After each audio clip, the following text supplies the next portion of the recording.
आपका स्वागत है आपके अपने चैनल सरकारी योजना में। दोस्तों, आज हम एक ऐसे बिजनेस की बात करेंगे जिसमें तैयार माल को बेचने में हमें ज़्यादा मेहनत नहीं लगेगा और आप इस बिजनेस को मात्र 10,000 रुपये से शुरू कर सकते हैं, जिसमें कमाई आपके लागत का 3 गुना होगा। इस बिजनेस में नुकसान का परसेंटेज बहुत ही कम है, ना के बराबर है। इस बिजनेस की पूरी जानकारी आपको इसी वीडियो में स्टेप बाय स्टेप करके बताया जाएगा। दोस्तों, अभी तक आपने अपने चैनल को सब्सक्राइब नहीं किया है तो इसको सब्सक्राइब कर लें और साथ ही साथ बेल आइकन का बटन भी दबा दें, जिससे सभी वीडियो आपको सबसे पहले मिलता रहे। दोस्तों, आज हम लोग बात करने वाले हैं अचार के बारे में। आप लोग भी जानते हैं कि भारत के हर घर में अचार को खाया जाता है। इसके अलावा आप मार्केट में जब भी कुछ खाने जाते हैं तो खाने के साथ आपको अचार जरूर दिया जाता है। इस बात से आप समझ सकते हैं कि पूरे देश में अचार का खपत कितना अधिक होता होगा। अगर बात करें सालाना अचार सेलिंग की तो इसका मार्केट कैपिटल बिलियंस डॉलर का है और हर साल इसमें ग्रोथ हो रहा है, मतलब सेलिंग में कोई प्रॉब्लम नहीं है। अगर आप कम पैसे में ज़्यादा मुनाफा कमाना चाहते हैं तो आप अचार का व्यवसाय शुरू करें। दोस्तों, ये तो रही बात की अचार का व्यवसाय क्या है, इसका मार्केट कितना है और कितना कमाया जा सकता। चलिए अब बात कर लेते हैं कि इस बिजनेस को शुरू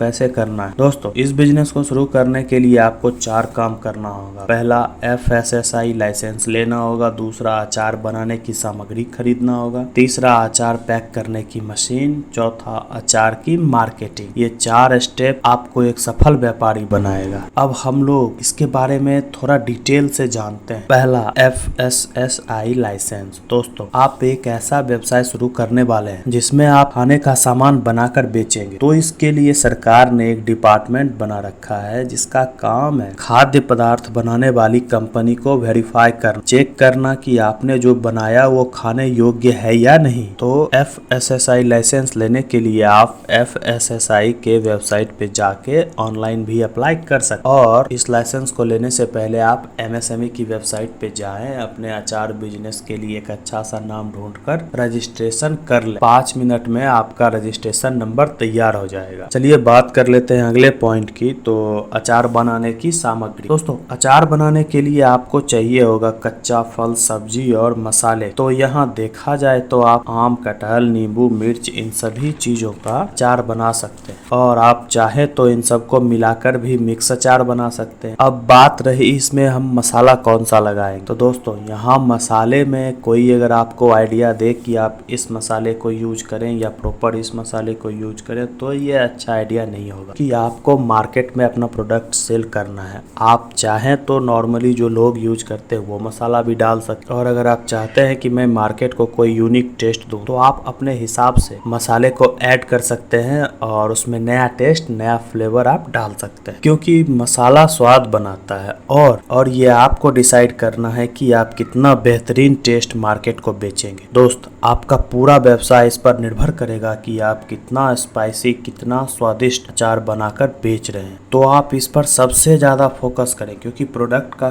क्वालिटी ही मार्केट की जान। तो आई थिंक आप मेरी बात को समझ गए हो। अब बात कर लेते हैं अगले पॉइंट की, पैकेजिंग। अचार पैकिंग की तो इसे आप 10 रुपए के पैकेट से लेके 1 केजी के पैकेट तक में अवेलेबल कर सकते। कई बार ऐसा होता है कि लोगों के पास कम पैसे होते हैं तो वह 10 रुपए या 20 रुपए का पैकेट तो आप 10 के पाउच में भी पैक कर सकते हैं। जहाँ तक बात रही पैकिंग की, तो आप अपने नाम का पाउच मार्केट से खरीद सकते हैं और 1 केजी का प्लास्टिक का पाउच भी आता है या फिर आप 1 केजी का डब्बा ले सकते हैं। पैकिंग मटेरियल ढूंढने के लिए आप इंडिया मार्ट पे जाके सर्च कर सकते हैं या फिर आप प्लास्टिक का रैपर अपने नाम से बनवा लें और मशीन का लिंक मैं डिस्क्रिप्शन में दे दूंगा, जिसका यूज करके आप अचार को पैक कर सकते हैं।